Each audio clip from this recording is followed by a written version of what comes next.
2019's almost over, which means it's the end of the decade. I'm in my 30s, life is meaningless, and we're all going to die. So let's talk about the games that pissed me off the most in the last 10 years.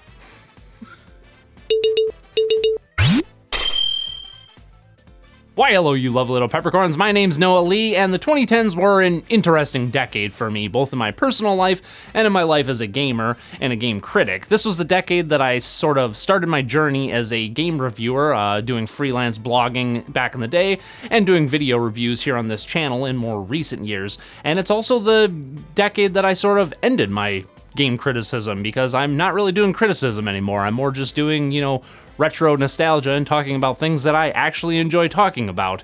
And there's nothing I like more than talking about than the games that disappointed me the most, apparently. So I hope you'll enjoy this unscripted coverage of what I consider to be the 10 worst games of the decade. And when I say worst, I'm not really talking about the games that were just downright bad, broken, buggy, boring, whatever.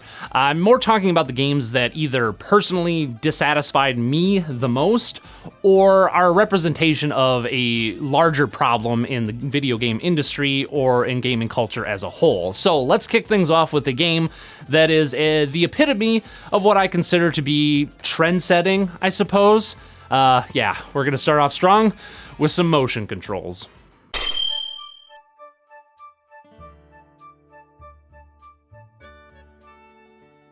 Now, I know it's kind of faux pas to poke fun at the Zelda series since there is such a long history of quality gaming experiences, and a lot of people really enjoy the series, myself included. I consider myself a Zelda fan overall. In fact, The Wind Waker is one of my favorite games, probably in my top 10. I really like Zelda games.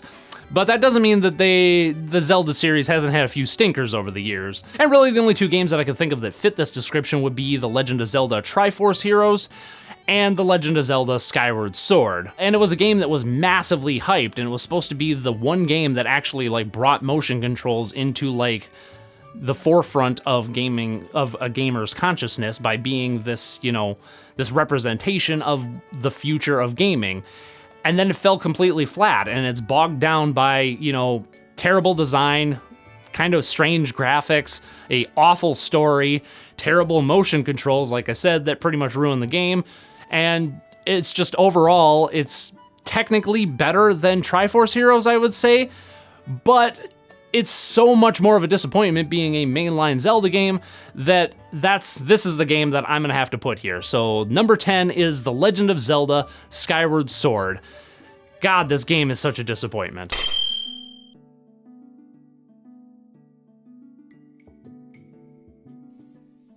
Back in 2012, the idea of crowdfunding a game was still in its infancy, with Kickstarter and Indiegogo having a reputation for being a launch pad for crappy inventions and the kind of crap you'd see on TV sold for $19.95. But along came one of gaming's biggest icons, Double Fine, and their head honcho Tim Schafer, who have been known for creating amazing games such as Psychonauts, which is one of my personal favorites, with this idea to create a classic style point-and-click adventure game, and they dubbed it Double Fine Adventure. This game earned a shit ton of money, or this game idea rather, earned a shit ton of money on Kickstarter, and several years later, we got the game that actually came out, and that game was Broken Age. Graphically, musically, voice actingly, whatever. This game is gorgeous. It is beautiful, it's colorful, the character designs are amazing, the characters themselves are super bland and boring and paint by numbers, but the music's nice, and like I said, the voice acting's nice, but the game itself is one of the most boring point-and-click adventure games I've ever played, at best. And at worst, it is just the most tedious, full of moon logic, puzzles not making any frickin' sense, and it has this awful story that's trying to be super deep but just can't stick the landing. This game is a complete mess. It is a broken mess, if you'll pardon the pun, and it's not fun, and I kinda hate it.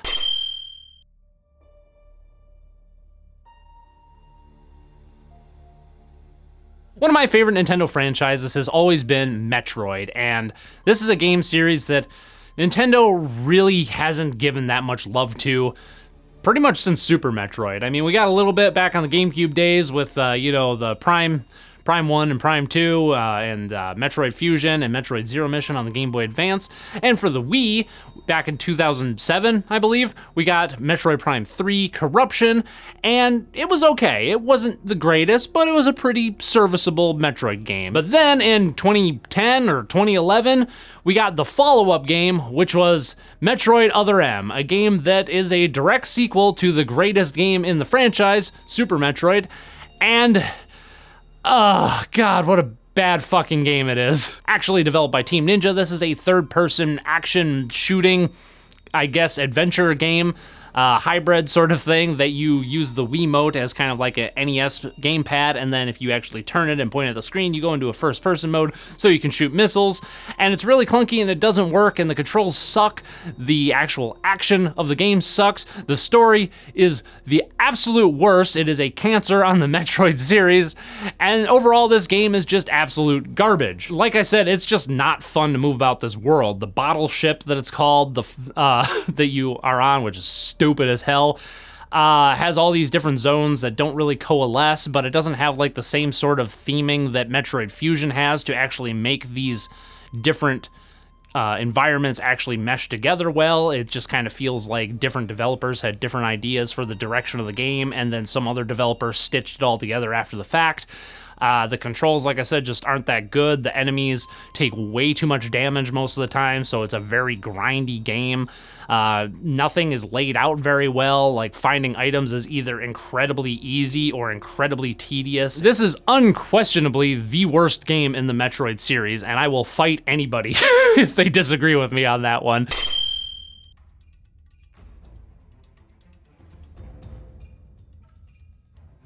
Released in a time when gray and brown military FPSs dominated the market, our next game promised to take first-person shooting mechanics out of the battlefield and put it in an urban environment with a stylish, colorful look. And that game would of course be Brink. Do you remember Brink? Probably not. The only reason that I remember Brink is that I was a freelance game critic at the time and that I actually had to review this piece of shit. And I just remember the game being nothing but empty tedium. The shooting mechanics were outdated, the multiplayer maps were a complete joke, they were far too large for the number of players that the game could actually support. Everything was copied and pasted, and the game was kind of like, you know, put together. I just remember like everything seemed to like clip together. There were places that it looked like you could go that you couldn't actually go, places that it looked like you couldn't go, but you actually had to go if you wanted to get to like certain positions in the map, and it was just an all-around mess. The game has been updated several times since its release, and like I said, it has gone free to play, and it does have a small following now that it's on Steam and it's free to play, but overall the game still hasn't been anything special. Really, all that's ever been done with this game is make it competent at best. But that's not to forget the fact that, like I said, it cost $60 when it was brand new, and it totally wasn't worth it.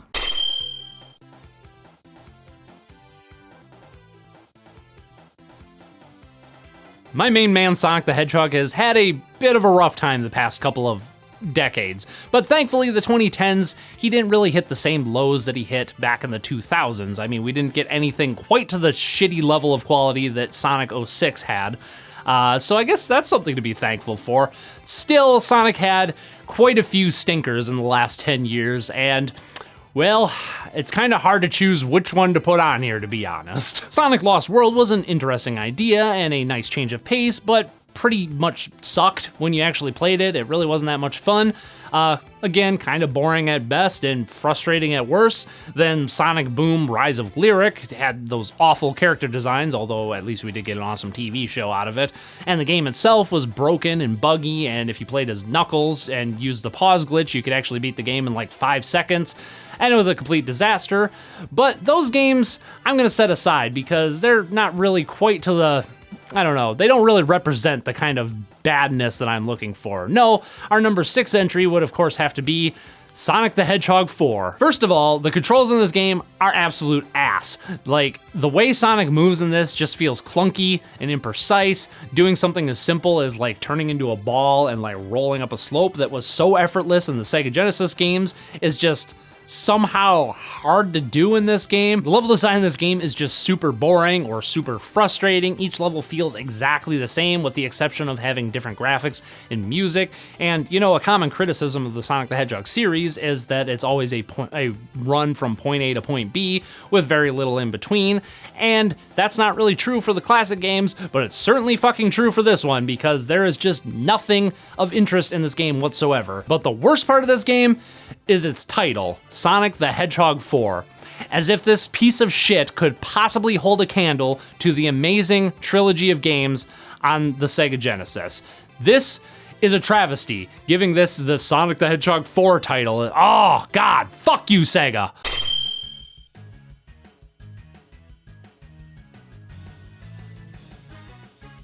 There was a time, not too long ago, when first-person shooters were less about military realism and more about machismo-laden anti-heroes running around with 15 different weapons, shooting the shit out of aliens, monsters, and demons.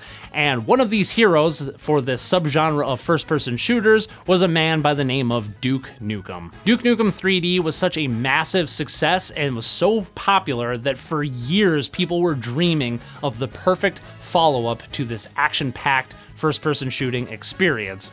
And 15 years later, after the game had gone through development hell after development hell and been canceled and resurfaced and canceled again and then resurfaced and changing like at least 3 different developers, they finally got the follow-up to Duke Nukem 3D. And that game was, of course, Duke Nukem Forever. Yay. Broken and buggy at launch and featuring performance issues that linger to this very day, Duke Nukem Forever had it all. Crappy AI, shitty shooting mechanics, doing what every other frickin' first-person shooter at the time was doing, very contrived situations, gross toilet humor, and a story that just made no sense and kind of, you know, besmirched the good name of John St. John, the man who does the voice of Duke Nukem. This game was an absolute train wreck. And it's gonna go down in history as one of the worst games ever made, and rightfully so.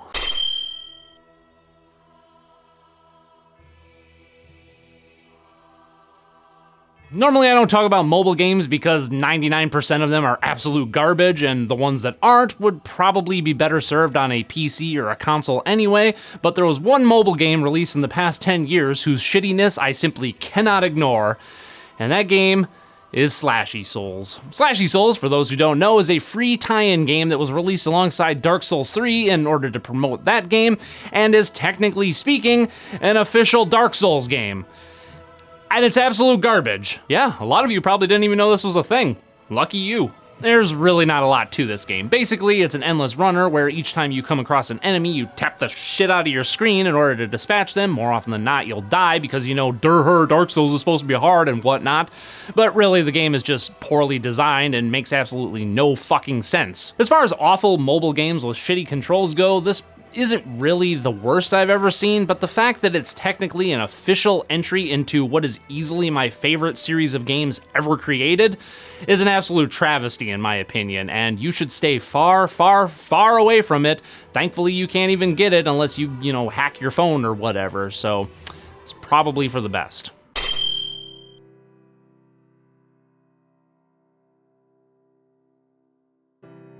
The lovingly named walkathon genre really took shape this past decade, with many of the genre's standout titles receiving high artistic acclaim from both critics and fans alike who mistook the pretension of this style of game for a quality gaming experience. And in my mind, there really isn't a game that's more egregious of this style of game than the one that popularized the genre to begin with, and that would be Dear Esther. As a video game, Dear Esther sucks.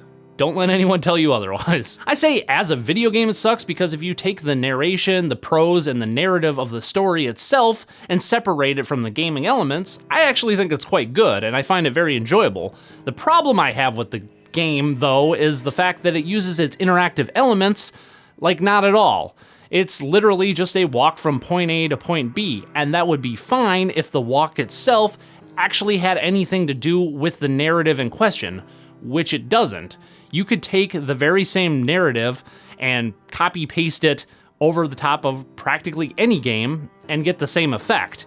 And that's why I'm putting it on this list, because as a game, it does not work. As a story, sure, but as a game, And if you need further convincing that the narrative and the gameplay elements of Dear Esther have nothing to do with one another, look no further than the fact that this was originally created in the Source engine using pre-made assets that were either from different games or were downloaded from Source engine resource packs on the internet. They just weren't made for this specific narrative, and again, that's my problem with this game. I'm not one of those people who has a problem with the walkathon genre to begin with. I just think that if you're gonna make one of these kinds of games, at least make the scenery have something to do with the narrative you're telling, or better yet, have no narrative whatsoever and have the actual act of walking become like a mechanical exploration. There's better ways to tell stories through the medium of gaming than copy-pasting some narration on top of gameplay that has nothing to do with it.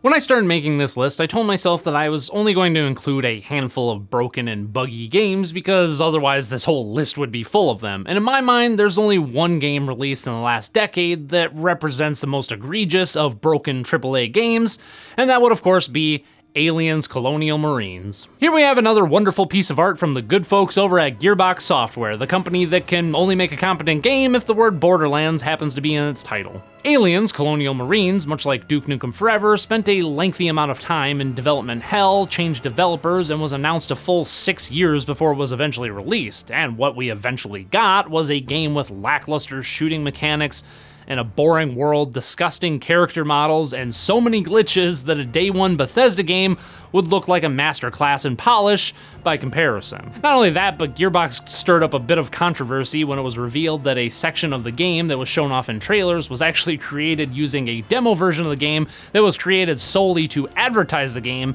and was in no way a representation of the final product. The stuff that was in the trailers literally was not in the game. Gearbox also reportedly stole a great deal of money that Sega had given them to create the game to fund both Duke Nukem Forever and Borderlands 2, while also using it to hire a third-party company to make the game for them as cheaply as possible. Aliens Colonial Marines was a shit show from start to finish and represents a lot of what's wrong with the AAA game industry. Greed, lack of passion, trying to rake in as much cash as possible while, pun intended, alienating fans. But believe it or not, there's actually one game that represents everything wrong with the industry that was released in the last 10 years, even more.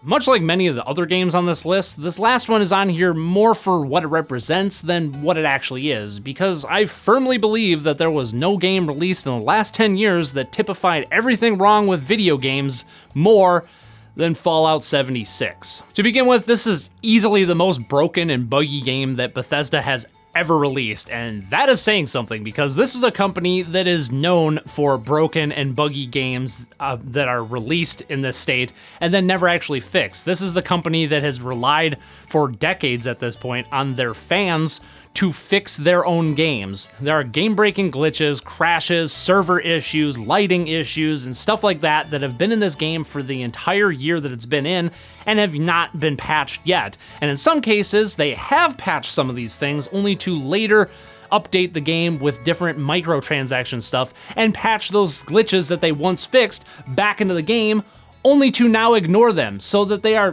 back in the game after previously being fixed. Those things alone would be enough to qualify Fallout 76 for this list, but again, it's everything else that's gone wrong with this game that causes it to take the #1 spot for me. So here's a not comprehensive, but a pretty good idea of everything that's been going wrong with this game so far. There's the aforementioned microtransactions that were clearly affecting the primary design choices of this game, as in that's what they designed the whole game around. Players were banned for seemingly no reason, especially ones that had 900 plus hours into the game.